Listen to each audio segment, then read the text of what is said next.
ফেরাউনের ঘরে সন্তান নাই, তার স্ত্রী পানির ঘাটে বাচ্চা চলে আসলো। বাচ্চা দেখে সে বলছে মাশাআল্লাহ, এত চমৎকার একটা সন্তান, ফুটফুটে বাচ্চা। ফেরাউনের কাছে নিয়ে গিয়ে বলছে একে রেখে দেই, লা তাকতুলু, তাকে হত্যা করো না, আয়সা ইয়ানফাআনা আও নাত্তাখিযাহু ওয়ালাদা, তাকে আমরা রেখে দিই, হয়তো সে উপকারে আসবে, অথবা কোনো আমরা তাকে সন্তান হিসেবে গ্রহণ করতে পারি। তো ফেরাউন কিন্তু খুব সতর্ক ছিল, তারপরেও আল্লাহ পাক তারই ঘরে মূসা আলাইহিস সালামকে বড় করলেন, সুবহানাল্লাহ।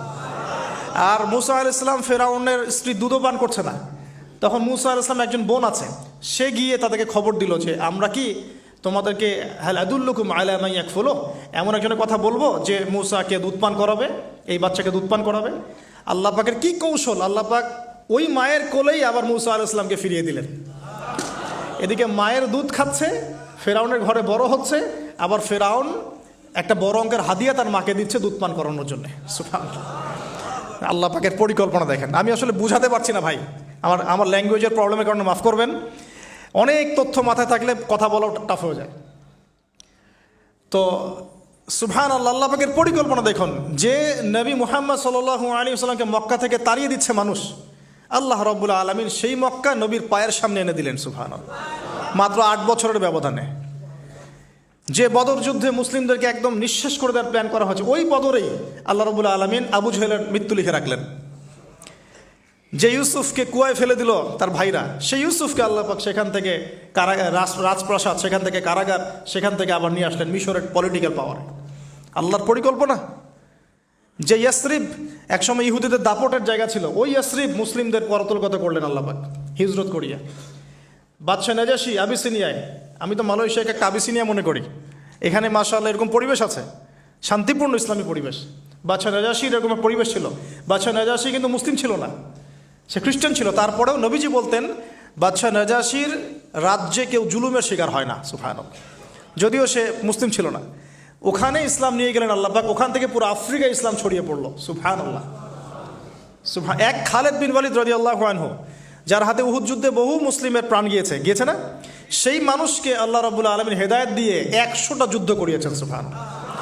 আল্লাহ পাকের পরিকল্পনা আমরা বুঝতে পারবো না, আল্লাহ পাকের পরিকল্পনা আমরা বুঝতে পারবো না। মাকারু ওয়া মাকারাল্লাহ, তারা কৌশল করে, আল্লাহ পাকও পরিকল্পনা করে। দেখেন এই যে প্যালেস্টাইন নিয়ে এত সমস্যা করছে না, আল্লাহ পাকের কি পরিকল্পনা, সুবহানাল্লাহ। আল্লাহ পাক সমস্ত জিউসদেরকে ওইখানে একত্রিত করেছেন, কেন জানেন? কেন জানেন? আল্লাহ পাক এই যে 1914 থেকে নিয়ে 2023 এই যে সালগুলো চলছে, 100 বছর, লাস্ট 100 বছরে সারা ওয়ার্ল্ডের জিউসদেরকে ওখানে একত্রিত কেন করেছেন জানেন? যেইভাবে আল্লাহ পাক ফেরাউনের দলবলকে লোহিত সাগরে ডুবিয়ে দিয়েছেন, ওইভাবে আল্লাহ পাক প্যালেস্টাইনিদের সবাইকে ডুবাবে ইনশাআল্লাহ। এটাও আল্লাহ পাকের একটা বড় পরিকল্পনা। এটা ওরা বুঝতে পারছে না, কিন্তু সময় সাক্ষী দেবে ইনশাআল্লাহ, দেখে নিন। আমরা 100% হলফ করে বলতে পারি এটা হবেই ইনশাআল্লাহ। এই কারণেই লাস্ট এই যে অটোম্যানদের ডিফিটের পর থেকে নিয়ে 1970 থেকে নিয়ে যে first world war, second world war করতে করতে সব জায়গা থেকে জিউসরাকে একত্রিত করেছে এখানে, বিকজ অফ লাস্ট একটা সর্বশেষ একটা ম্যাসাকার আল্লাহ পাক করবেন এদেরকে ইনশাআল্লাহ। কার হাতে? ঈসা আলাইহিস সালামের হাতে। আমাদের উম্মতের মধ্যে কে নেতৃত্ব দিবেন? ইমামুল মাহদি, যার নাম হবেন মুহাম্মদ। তার নাম কি? মুহাম্মদ। তার বাবার নাম আব্দুল্লাহ, তার মায়ের নাম হবে আমিনা। তো এটাও ক্লোজিং টাইম। এখন আসুন, তো আল্লাহ পাকের কি পরিকল্পনা। যৌবনকালটা আল্লাহ পাক মূসা আলাইহিস সালামকে ফেরাউনের ঘরেই কাটালেন, এবং আল্লাহ পাক মূসা আলাইহিস সালামকে দুটো গুণাবলী দিয়ে বড় করলেন। দুটো গুণাবলী মনে রাখবেন। এক হচ্ছে কওয়ী, তিনি শক্তিশালী ছিলেন, ফিজিক্যালি অনেক শক্তিশালী ছিলেন। আমিন মানে বিশ্বস্ত ছিলেন, কওয়ীউল আমিন, মনে থাকবে ইনশাআল্লাহ। আমরাও আল্লাহর কাছে দোয়া করি, আল্লাহ আমাদেরকে কওয়ী বানিয়ে দিন এবং আমিন বানিয়ে দিন, আমিন। এবার যৌবনে উপনীত হয়েছেন, টকবকা রক্ত, বাইরে বের হয়েছেন। বাইরে বের হয়ে দেখছেন যে দুজন ব্যক্তি লড়াই করছে, ইয়াকতাতুলান রজুলান ইয়াকতাতুলান, দুজন ব্যক্তি মারামারি করছে। একজন মিন শিয়াতি, তার বনু ইসরাইল কওমের মধ্যে, আরেকজন হচ্ছে আদুবি, তার শত্রুর মধ্যে। তো মূসা আলাইহিস সালাম গিয়ে সাহায্য করতে চাইলেন তার কম। আমরা বলি না দেশি ভাই সাপোর্ট দিই, তাই না? আচ্ছা, তো মূসা আলাইহিস সালাম গিয়ে সাপোর্ট দিতে গিয়ে শুনেন, ফাওয়াকাযাহু মূসা ফাকাদা আলাইহি, মূসা আলাইহিস সালাম মাত্র একটা ঘুষি দিয়েছেন, এক ঘুষিতেই ওই ব্যক্তি ডেড, স্পট ডেড। এই যে আমি গত একটা লেকচারে বলেছিলাম, চাইনিজ কন্টিনেন্টে যে মার্শাল আর্টসগুলো গড়ে উঠেছে এই কোরআন থেকে গড়ে উঠেছে। তার আগে ওদের সভ্যতা ছিল, সংস্কৃতি ছিল, ঠিক আছে। এক ঘুষিতে মানুষ মারা যায়, এটা কোরআন বলেছে। এক ঘুষিতে মানুষ মারা যায়, এটা কোরআন বলেছে। ওরা এখন রিসার্চ করে বের করে যে 6টা-7টা স্পট আছে মানুষের দেহে, এক ঘুষিতে মানুষ মারা যেতে পারে।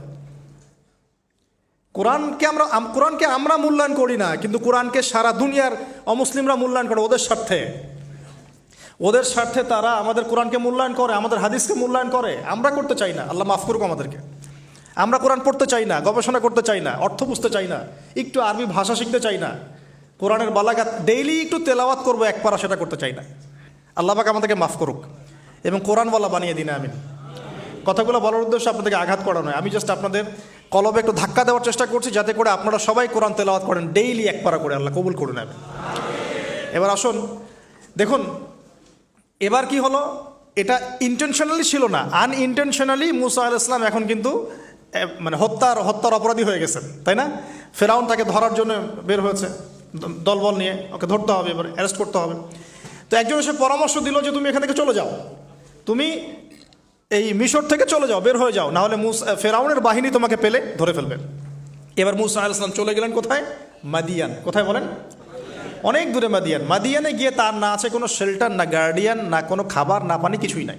ঠিক নবী সাল্লাল্লাহু আলাইহি ওয়াসাল্লামের সাহাবীরা হিজরত করেছেন আবিসিনিয়ায়, নবীজি হিজরত করেছেন একবার তায়েফে, ওখানে মার খেয়ে চলে আসতে হয়েছে না, মনে আছে?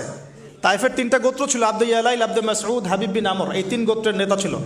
এরা নবী সাল্লাল্লাহু আলাইহি ওয়াসাল্লামকে ছোট ছোট বাচ্চাদেরকে দিয়ে পিটিয়েছিল, নাউজুবিল্লাহ। তারপরে নবীজি বদদোয়া করেন নাই, ওখান থেকে চলে আসছেন মক্কায়। আমি গুছিয়ে বলছি শর্ট করে। তো এভাবে মুসা আলাইহিস সালামকেও হিজরত করতে হয়েছে। দেখেন, আবার নবীজিকে হিজরত করতে হচ্ছে মদিনায়। তার মানে হিজরা বিষয়টা ইসলামের সাথে সম্পৃক্ত। পরিবেশ পরিস্থিতি অনুকূলে না থাকলে, যেখানে ভালো পরিবেশ সেখানে গিয়ে মানুষ থাকতে হবে। আলহামদুলিল্লাহ, এখানে ভালো পরিবেশ আছে, আপনারা ভালো পরিবেশ পেয়েছেন। কিন্তু যারা চ্যালেঞ্জ গ্রহণ করে সমাজের জাহিলিয়াতগুলোকে সরানোর চেষ্টা করবে, সংস্কারের চেষ্টা করবে, তারা আল্লাহর কাছে অনেক বেশি পছন্দের। তার মানে প্রথম ফাইট আমাদেরকে করতে হবে। করতে করতে গিয়ে এক পর্যায়ে যদি দেখি যে না, আর পারছি না, তখন কি? হিজরা। এটা মাথায় রাখতে হয়। এখন নবী সাল্লাল্লাহু আলাইহি ওয়াসাল্লামকেও করতে হচ্ছে। মুসা আলাইহিস সালাম চলে গেলেন মিশর থেকে কোথায় বলেন? মাদিয়ানে। তখন আরেকজন নবী ছিলেন, তার নাম কি? শুআয়ব। এটা মাশাআল্লাহ, শুআয়ব আলাইহিস সালাম।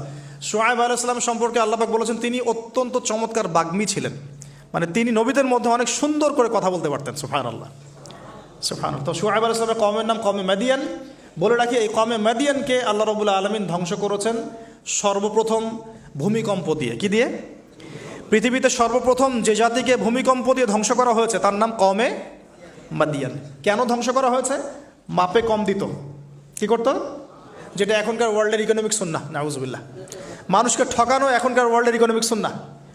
এবং এই মানুষকে ঠকানোর জন্য ইকোনমিক সেকশনে রিবা চালু করা হয়েছে। রিবা, সব জায়গায় রিবা, এভরি সিঙ্গল সেক্টর, যেটা under the foundation of World Bank আর IMF। রিবা আছে কি নাই? আর আমরা তো রিবাটাকে এখন মনেও করি না যে মায়ের সাথে জেনা করছি, মায়ের সাথে জেনা করছি। এটাই তো হাদিসের কথা। রিবার 70 শাখা আছে পাপের, 73 শাখা আছে পাপের, সর্বনিম্ন শাখা মায়ের সাথে জেনা করা, নাউজুবিল্লাহ। তো এটা ইকোনমিক সুন্নাহ হয়ে গেছে না এখন? মানুষকে ঠকানো, মাপে কম দেওয়া, রিবা। আর আমরা তো মাশাআল্লাহ ঘুষ ছাড়া কিছু হয় না, দুর্নীতি ছাড়া হয় না, আর টেবিল পাসই হচ্ছে না।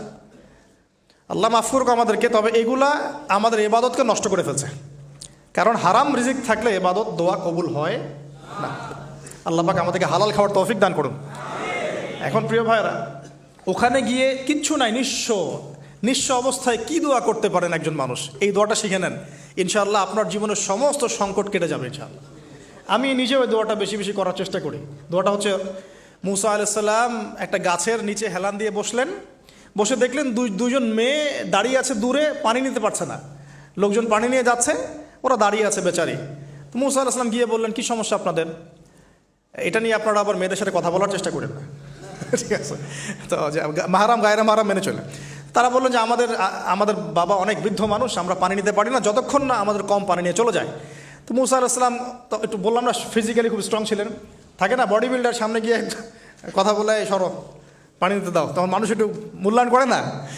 তো মুসা আলাইহিস সালাম এভাবে পানি নিয়ে দিলেন এবং বাছুরদেরকে পানি পান করালেন, করিয়ে গাছের নিচে এসে বসে আছেন। বসে বসে তিনি দোয়া করছেন। এই যে দোয়াটা তিনি দোয়া করছেন, রব্বি, একটা নেক কাজ করলেন না, মানুষের উপকার করলেন, নেক কাজ করে এসে গাছ